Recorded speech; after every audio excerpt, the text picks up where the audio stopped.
Welcome back everyone, this is GTA Failer. In our last video we tackled the final Ray mission. It was called Marked Man. Next up is the next Donald Love mission. It's called Grand Theft Aero. Remember we did a mission called Grand Theft Auto earlier this game, and this is Grand Theft Aero, Aero having to do with planes.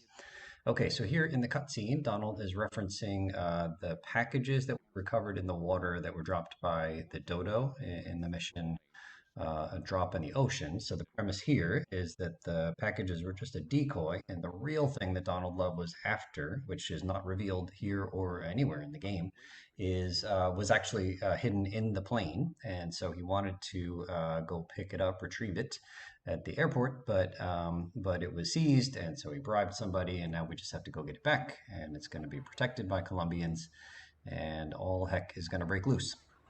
So I'm going to cut an uneventful drive to the airport where we'll get to the next part of this mission. So there's the cut. And here we see two Panlantic vans, one of which is just going to take off as soon as we get here. Nothing suspicious about that. See you, bud. And now the Colombian cartel is here. Yes, they are. So we're going to take out all four of the Colombian cartel. They have already taken out two guards here in this hangar with the Dodo. So you can use any number of weapons here. I'm using the sniper in this take. If you pass this mission, oh, the package should be in the plane. That's convenient. Let's go get it. So again, this is the same Dodo that dropped those 6 packages in the water a couple of videos ago. The package is gone. Track down the Colombians and retrieve it. Will do. All right, so there's a clue over here at the Panlantic van. So you get close enough and you get this unskippable cutscene where Claude makes a connection. Hey, there's a construction yard in Staunton. Maybe they took the package there. Indeed, maybe they did.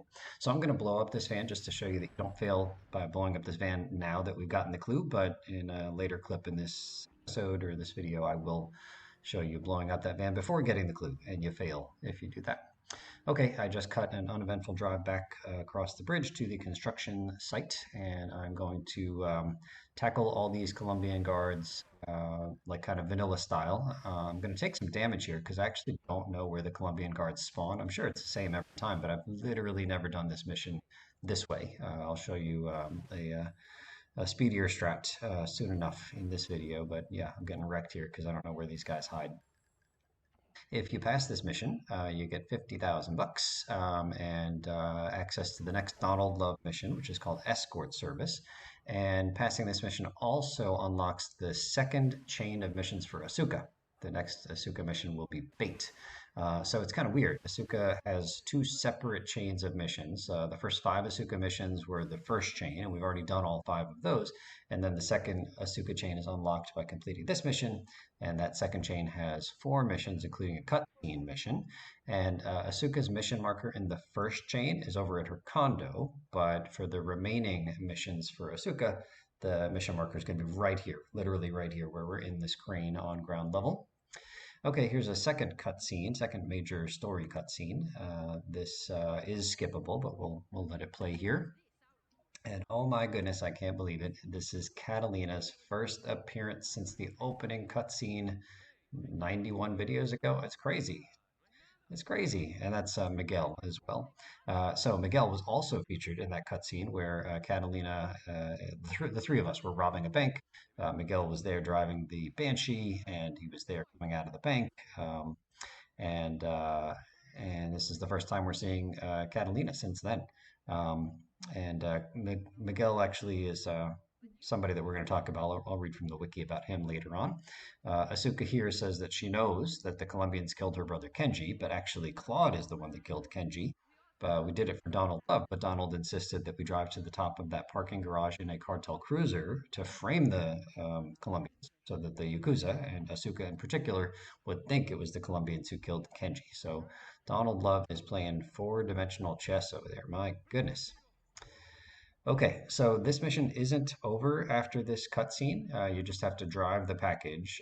Miguel and Catalina had stolen the package from the plane, and we tracked them and the package down here. So we have the package now, and we're supposed to bring it to Donald Love. I'm not going to show that drive. It's uneventful. There's nobody chasing after me, but I'll show it later on in this video. So from the wiki, it says one of the Yakuza members can be seen taking pot shots with an Uzi at a parked cartel cruiser nearby. So that's what I'm looking for here. It says the vehicle will eventually be destroyed, but standing in his line of fire will cause him to stop firing. Okay, so this guy right here is quite happy to be shooting. All right, hey bud, I'm here. This is a person. Look, and he stopped. He actually stopped because I was in the way. That's pretty cool. But yeah, it's pretty funny that this is programmed in. He is just going to shoot this cartel cruiser until it blows up. So then I tried to get in his way a second time, and he was like, "No, no, no, you had your chance." Uh, so now I'm like, "Bud, you're shooting me," and he says, "Yep, you're in the way. Not my fault." Okay, so I think I'm gonna get out of the way before I die, and then fast forward until he blows up this cruiser. And then I'll also point out that the Yakuza are not hostile towards Claude here, but I am going to go punch one of them, and then they will become very hostile, and Claude will be dead. So in the meantime, let me remind you that 2 videos ago, we did the mission A Drop in the Ocean, where we collected those 6 packages that were dropped by a dodo into the water. And in that video, I mentioned that you could follow the dodo after it dropped the last package, and you would see that it lands at the airport and goes to a particular hangar. So I decided to actually try it for myself, and that's what you're about to watch here. So big cut as I show you in quadruple speed, me passing this mission again. And I'll slow it down when I pass the mission just to show you what I do after I pass the mission. But what you're going to see here is I'm going to pass this mission. So I'll grab the 6. The dodo is now making its way up to the north, all the way around the northern tip of Staunton Island. And then it'll turn south when it gets to the east of Staunton Island, and it will head towards the airport. So what I'm doing is trying to pass this mission as quickly as I can, and then I'm going to make a beeline for the airport and just see if I can't see what I've read on the wiki that the airplane, that's where the dodo heads if you actually bother to follow it. So I have passed the mission. The dodo is still on its path, I think. I mean, I would have assumed it would have despawned like the instant it got out of sight, but the wiki says that it has a path and it's following it. So I don't know how long I have to get to the airport in order to be in time. I was kind of bummed that I just missed the bridge raising and lowering, so I got to wait for it here. And again, in quadruple speed, I'll slow it down to regular speed once I get to the runway where I think the dodo is headed. But but I was pretty convinced that it just took me too long. I felt like it took a long, long time for me to pass the mission and then make my way all the way over here. So I didn't think there was much chance that I would see anything. I thought it was just a fruitless effort. But then lo and behold, gang, look at this. It's the dodo. I can't believe it. It's a Christmas miracle. That's wild. Like, it's wild that the dodo is here. There's no reason for it to continue doing anything, right? Like, I know I give Rockstar, I criticize them sometimes and for deserved reasons on their part.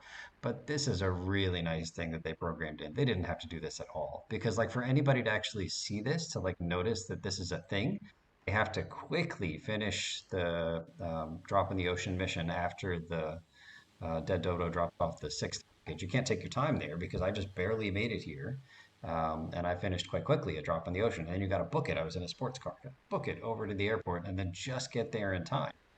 And you got to have a lot of faith in Rockstar to like test this out, right? Like somebody figured this out. Check out how the wings go right under the ground. I also I get a kick out of the fact that they didn't bother putting a turning animation for when the plane is taxiing, so it just banks as if it's up in the air, even though it's on the ground and the wings are going through the ground. Okay, so here I'm going to get out and stand in the way of the dead dodo, not expecting to have any interaction with it. I'm also going to spam the get in vehicle button, which is F, and nothing happens. It just goes right through me. It has no collision detection with my car or me or the road for that matter with the wings. I think it's only the wheels have collision detection, and the wheels are kind of like below the ground a tiny bit. I don't know if you can see that. And then, if you recall, we saw the dodo in the mission that this video is about, not the drop in the ocean one, but Grand Theft Aero. We saw the dodo in the second hangar from the end here, and that is exactly where this dodo disappears. I mean, okay, so it didn't quite make its way in, but this is the hangar where there's the dodo and the 4 Colombians. Such a great attention to detail for Rockstar to put this thing in here, knowing that hardly anybody, like a teensy tiny percentage of people, would actually ever see it. Very nice. Okay, so what if we blow up the getting away Panlantic van? Nothing happens, but if you accidentally blow up the van with the clue, then the only lead to where the package has gone has been destroyed, and you fail. Well, that's unfortunate. Okay, what if we chase the Panlantic van? So I haven't triggered the Colombians, and there's no time limit here, so I can just chase without fear of failing. Now I'm going to cut to a different clip because the thing I was hoping to see didn't happen in my first chase. So this is double speed here, but we'll play at regular speed soon enough. The wiki said is that the Panlantic van will stop roughly in the middle of the portion of the bridge that goes up and down. And then it said that it just morphs through the ground when the bridge raises, which I did not believe, but indeed, here it is. Okay, so I praised Rockstar's attention to detail with having the dodo fly into that hangar from the Drop in the Ocean mission. Okay, so this is a lack of attention to detail. I don't know what happened. But what's odd is that I'm going to try to jump on the roof of this vehicle, and I'll like the vehicle has some hit detection. I'm going to walk into it and bounce off. I'm going to try to jump on the roof, and I'll kind of weirdly slide off. Like I should be able to stand on the roof, but I can't. It's an odd hit detection. Here I'm pushing the F button to try to get in, and like I get kind of glitched and jittery, and there's like an invisible wall behind me. Like here I'm just walking backwards trying to get away from the van, and I can't. And I'll do it again here. And notice that Claude, I'm just trying to walk backwards, but I can't. I'm stuck. And also notice that Claude didn't reach for the handle to determine whether it was locked or unlocked. Like I was pushing the F button, but he wouldn't even reach for the handle. And so this is me sliding off. Then I'm going to get bounced off. I think I'll get injured a little bit. Yeah, that van hurt. 7 hit points. Ouch. And there it goes again. And then the game says that van, once it gets to this frozen state, is bulletproof and fire. But I'm going to shoot it and explode it, so I don't. This van is not bulletproof in its current state. So I wasn't able to verify that, but I did think it was pretty cool. And now here, even in exploded state, the bridge will go right through it, and I'll try to jump on it again in its exploded state to see if I have any better luck landing on top. And this van is going to fight back again. Oh my, look at that. Look at that. The van killed me. There's nowhere to go from here. I have to jump in the water. I can't believe it. I lost to a blown up van. Okay, so next up, what if we blow up the dodo before checking the dodo for the package? Oh, the plane has been destroyed. Too bad. Okay, can I use the tank to make my life easier? No, here I accidentally blew up the van. It was right behind me, and using the turrets in the front pushes my tank towards the back because Isaac Newton's a jerk. So we're going to try this again more carefully. The tank should make everything more fun, but yeah, it's tougher. Like these two guys, I was able to get pretty reliably with the turret, but the ones on the other side, I just can't get them. I don't know why. Like the turret just aims too high, and so it takes me a lot longer to kill these two guys with the tank than if even with just a pistol, I'd be better. It just aims too high. And then look, the explosion here is happening out front of the hangar. And then I move forward a little bit, and now it happens behind them. And it's like there's this invisible barrier here, and I can't hit them with my tank ammo. Okay, so it takes me a long time to do a bunch of 3-point turns. I was surprised they weren't coming after me to pull me out of the tank. Guess they don't know what to do with this tank. They just keep shooting at it. So I'm going to ram into them. It'll take a few times because I don't have a lot of running room to get a head start here. Build up some steam with the tank. Kaboom. All right, there goes one. And then we'll get the other one. And then I want to see if I can use this tank over in the construction site, just for kicks. And so I'll have to go through and get the the 2 clues from the plane and the van. And then I'm going to cut another uneventful drive from here over to the construction zone. What I was hoping is that maybe the tank would fit inside of that entrance into the interior construction zone with the crane and all the Colombians inside. There's an entrance to that section on the north side of that interior section. And so we're going to show you with a big cut here whether or not we can fit inside there. And even if I couldn't fit, I was still hoping to do something. All right, so here we're just going to blow up the cartel cruiser. I think that might have killed somebody that was right inside of this gap in the fence to my right. And so I didn't have a lot of hope that the tank would fit. It is just a chunky boy. And yeah, there's just no way. No way. So I'm going to fast forward here, but what you're going to see me doing in fast forward is just like trying to look and see where these guys are, because I don't know their fixed spawn locations. Then I'm going to use the turret and just shoot my tank ammo in the hopes that the explosions will take out a bunch of these guys here. and leave as few people inside as possible. So now I'm going to run inside and see if anybody's left. So far so good. That's three guys. All right. So this one, I'm surprised I didn't reach him. I feel like I should have been able to. There's one behind me here that I can't reach. So I think there's two guys that were that I didn't reach with the tank. But that's okay. Still fun to use the tank.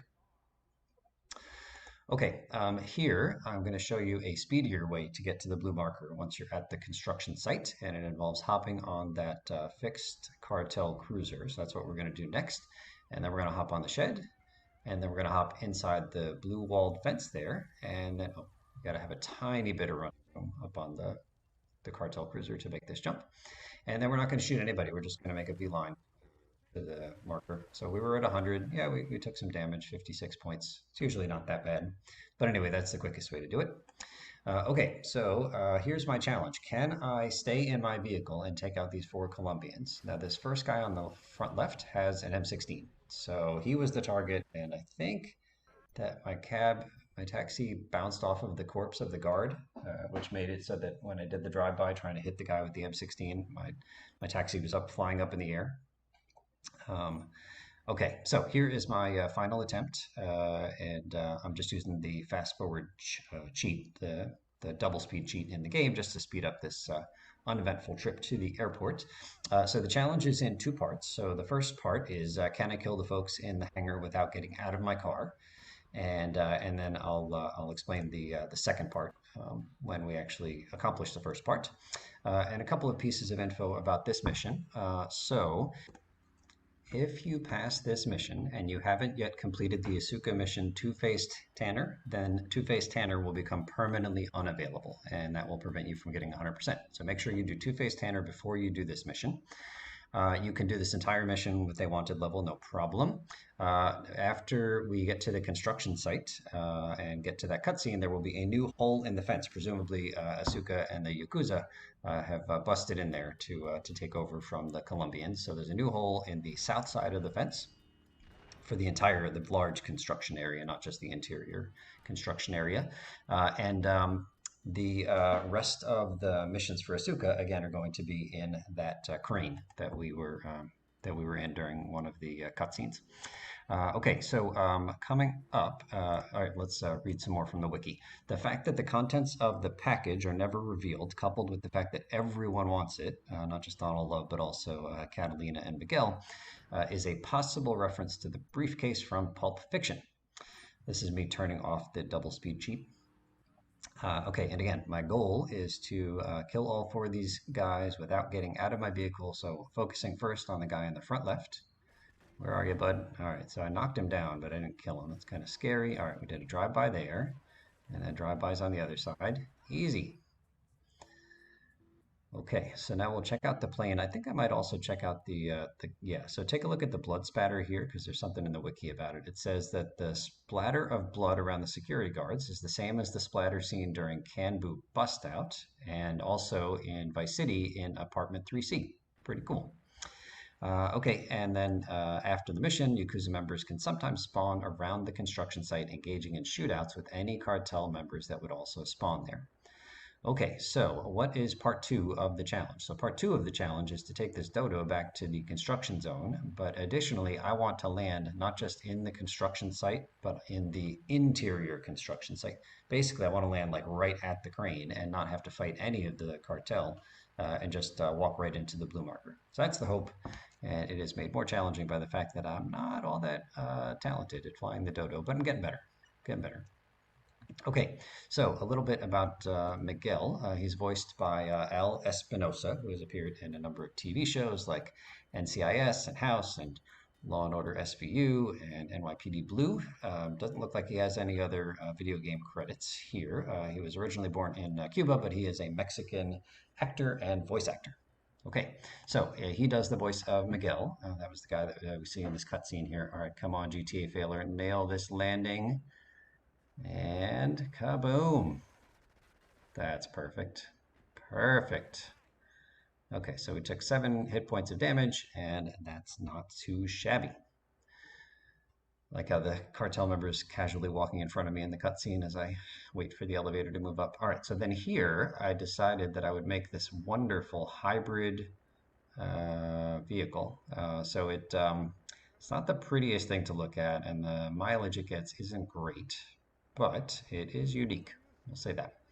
I'm kind of surprised they aren't interacting with each other and damaging each other and both blowing up.